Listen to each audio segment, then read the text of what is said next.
হাতি জেতাচ্ছে মেক্সিকোকে, আবার গরিলা জিতিয়ে দিচ্ছে স্পেনকে। মুলুক জেতাচ্ছে দক্ষিণ কোরিয়াকে, তো আবার জিরাফ জিতিয়ে দিচ্ছে কলম্বিয়াকে।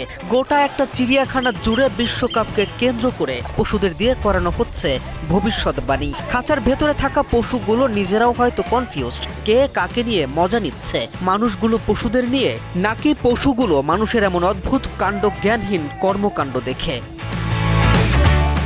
পশুদের কাছে মানুষ হয়েও হাস্যরসের শিকার হওয়ার মতো এমন কাণ্ড ঘটিয়েছে একদল মেক্সিকান। গোটা একটা চিড়িয়াখানা জুড়ে জোরপূর্বক পশুদের দিয়ে করানো হয়েছে বিশ্বকাপের ভবিষ্যৎবাণী। হাতি, গরিলা, বিড়াল, মুলুক, এমনকি জিরাফও রক্ষা পায়নি মানুষগুলোর এমন অদ্ভুত গাধার মতো কর্মকাণ্ডের হাত থেকে।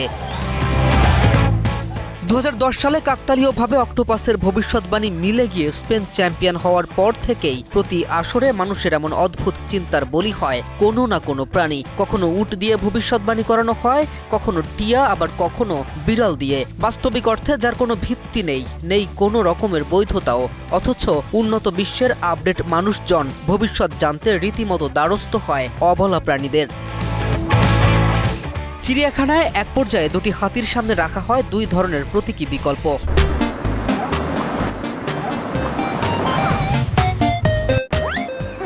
একদিকে মেক্সিকোর পতাকার পাশের ঘাস, অন্যদিকে প্রতিপক্ষ দক্ষিণ আফ্রিকার দিকে সবুজ ঘাস। নাটকীয় এই মুহূর্তে শেষ পর্যন্ত হাতিগুলো মেক্সিকোর দিকেই এগিয়ে যায়, যা দেখে অনেকে ধরে নেন উদ্বোধনী ম্যাচে হয়তো এগিয়ে থাকবে স্বাগতিক দল।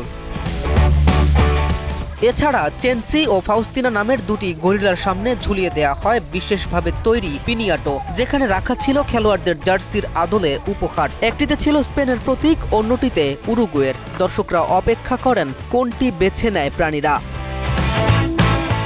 অন্যদিকে মুলুক নামের একটি পুমাকে রাখা হয় মেক্সিকো দক্ষিণ কোরিয়া ম্যাচের পূর্বাভাস দেওয়ার দায়িত্বে। আশ্চর্যজনকভাবে পুমাটি ইঙ্গিত দেয় দক্ষিণ কোরিয়ার দিকে, যা নতুন আলোচনার জন্ম দেয়।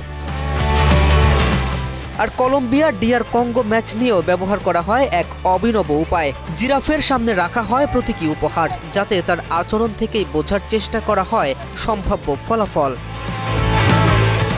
এমন অদ্ভুত কর্মকাণ্ড থেকে প্রাপ্ত ফলাফল নিয়েও তাদের যেন আহ্লাদের শেষ নেই। এখন দেখার পালা কাকতালীয়ভাবে মূল ম্যাচেও তাদের এই প্রেডিকশন সফল হয় কিনা।